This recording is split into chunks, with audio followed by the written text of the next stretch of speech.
Hey guys, in this video I want to talk about why students struggle in math so much. And a lot of students struggle with math even from the beginning. So I want to go ahead and shed some light. Maybe you're tutoring or helping somebody out. And then also for those of you that are more advanced, hopefully you can kind of gain some insight from this. But the important thing, guys, when you guys are starting to learn about math, it's really important to understand what the math is telling you, not just what to do. So when you start teaching somebody, you have something like this, 2 plus 3. And believe it or not, this is what we call abstract because they're just symbols, okay? But you start off with, for example, 2 pennies and then plus 3 pennies, right? And that's gonna give you 5. I'm just gonna draw dots here. So you got 2 and then plus 3.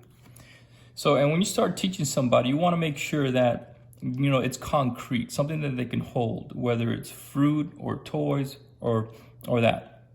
So if here we can see, okay, 2, and then we have 3, well, that tells me 2 items plus 3. Well, that's gonna give me 5. Well, that's pretty simple. But when we start getting to more difficult stuff, you get this, right? And you ask the student, well, what is 3 times 2? Well, let's say that's easy, that's 6. And that's correct, but if you ask them, well, what does it mean? And you say, what do you mean, what does it mean? What does it mean? What does 3 times 2 mean? See, a lot of them, they don't understand that. And because they don't understand that, then the problems start beginning. And then the problem with mathematics is it builds upon each other and they start getting confused. Well, when you look at 3 times 2, it means 3 groups of 2. So what are 3 groups? Well, think about 3 groups. So let's say here's your first group. Okay, here's your second group. And then here's your third group, right? And then each one has 2. Okay. And then what are we doing? Well, we have 3 groups of 2. Well, how many do we have now? Well, if we add them all together, we have 2, 4, we have 6. And that's what students have to understand, because this then goes and leads to what we call the order of operations. And then over here, that's important. So 2 times 4 minus 3 times 3, well, what does that mean? You have 2 groups of 4. Okay, so let's say here's my first group. Here's my second group. So here I have 4. Right here I have another 4. Okay, we're going to put those 2 together. Minus, and then over here I have 3 groups. I'm going to use the rectangle here. Okay. All right, so 2 groups of 4, that's going to give me 8. And then here you have 3 groups of 3. So 1, 2, 3, 1, 2, 3. And of course, this is going to be 9. But you have to do this first. You have to evaluate the 3 groups of 9. So you have 8 minus 9. Well, that's going to give you -1. But you see what I'm doing? You have to understand what this math is telling you in order to go ahead and continue understanding the process. And then, of course, this leads to order of operations. And you guys have heard PEMDAS, right? Please excuse my dear Aunt Sally. The problem with that, guys, is that people just remember, okay, please excuse my dear. They don't know what it means. They don't understand why we do it, the reason we do it. And it's because of this. Well, 3 groups of 2, that means you have these. Okay, 3 groups of 2. You have to figure out what the group is first before you can add or subtract. So when you go ahead and do order of operations, people forget that parentheses, yes, then you do exponents, then you do multiplication or division from left to right. And students forget about that. Same thing over here, from left to right. And then why is that very important? Because when you start solving equations in Algebra 1, right, you're going backwards. You're undoing this order of operation. Okay, you're undoing this. Okay, so you're going to undo addition, subtraction. Then you undo multiplication, division. Then you undo exponents and then the parentheses. So when we have something like this, let's say you have 3x plus 2 is equal to, what is this? Let's do 8. All right. You have to understand, why is it that we subtract 2 or undo this first? Why not the 3? And students get that mixed up. Well, that's because we're undoing this order of operations. So we want to first undo the addition, subtraction. So it's a -2 on both sides.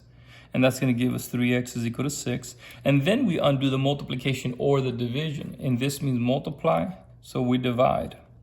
See, but understanding that is going to help you a lot when you're solving. And then when you get into the higher mathematics, when you get something like this with exponents, like, whoa, I don't know how to do that. Well, you probably were taught in elementary school the butterfly method, right? Well, the problem with the butterfly method is it's a method. They don't understand. They don't teach you what it means, okay? So this is what I do with my students. Well, what is 1/2? Well, 1/2, think about it. you have one section that's filled in out of 2, right? That's what that means. And everybody understands that. Well, what about the 1/4? Well, here you have, I'll do it horizontally, 4 spaces, 4 sections here. All right, and that means one of those 4, and I'll do it in blue, is shaded. You see here? See, but the problem is I can't compare these two. This guy is a lot bigger than this guy. See, there's no way that I'm going to be able to compare that, to put them together, because they're different sizes. So what do? You got to put these guys two together, kind of overlapping into one big one. So if you think about it, you have this 1/2 here from this guy, and then you have 4 here, right? So you have this guy, 2, 3, 1, 2, 3, 4. Okay, and then what's shaded over here? All of this was shaded, right? And then for this guy, all of this was shaded, right? But how many parts do I have? 1, 2, 3, 4, 5, 6, 7, 8. All right.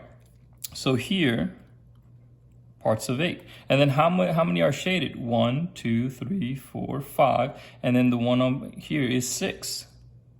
6/8. See, because now the sizes are the same. And essentially what we did is we created the same denominator. So this multiply this guy by 4, multiply this guy by 2. Okay. And then you get 4 plus 2, which is 6/8. See, but understanding that is very crucial as to why we do what we do in Algebra 1 and mathematics. So when you get to something like this, it's not going to be as scary. And if you ever get to something like this, right? Well, I don't know how to do that. Well, just take it back a notch. Well, do you know how to do this?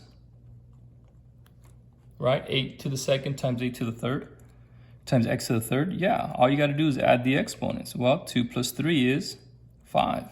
So what do? You add the exponents here. So all you're doing is adding fractions. So 2/3 and 1/4. Okay? And then you will get your answer. And what would that? 8 and 3, that would be x to the 11th 12th. All right? So guys, all that to say, make sure you understand what the math is telling you. And if you're teaching somebody or helping somebody, because that's what this is all about, helping each other, make sure you teach them, hey, what does the mathematics mean? And if you do that, you'll be able to be successful not only in Algebra 1, but all the way up at the calculus. Because when you get to calculus, the problem is not the calculus. The problem is the Algebra 1, which students, unfortunately, they make mistakes because they don't understand the basic fundamentals. All right, guys, hopefully that helps you guys, and I'll see you guys on the next one.